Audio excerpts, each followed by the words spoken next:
அடுத்து இன்னும் பெரிய கல், இதுதான் லாஸ்ட் ரவுண்டு, இருக்கிறதுலையே பெரிய கல்.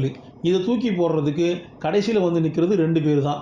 ஒன்று ஜமீன்தாரோட புள்ள, இன்னொன்று நம்ம பையன் பகாசூரன். ஜமீன்தாரோட பையன் தான் முயற்சி பண்ணுறாரு. தூக்க முயற்சி பண்ணி தூக்கி பின்னாடி போட முடியாமல் ஒரு கட்டத்தில் தூக்குறாரு.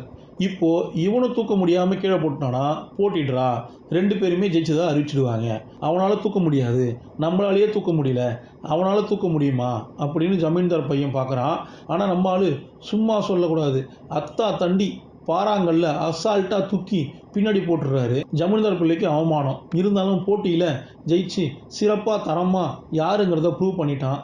ஆனால் ஜமீன்தார் வரணுமா, பரிசு எல்லாம் கொடுக்கணுமா, அவர் எப்போ வர்றது, நீங்கள் எப்போ அரிசி கொடுக்குறது, நாங்கள் எப்போ சமைச்சு சாப்பிட்றது, அட போங்கப்பான்னு பதக்கத்தையும் எடுத்து ஐட்டத்தையும் மொத்தத்தையும் பிடுங்கிட்டு வந்துட்டான். ஸோ இதில் தேவையில்லாத பகையை பரிசோடு வந்ததை பார்த்துப்புட்டு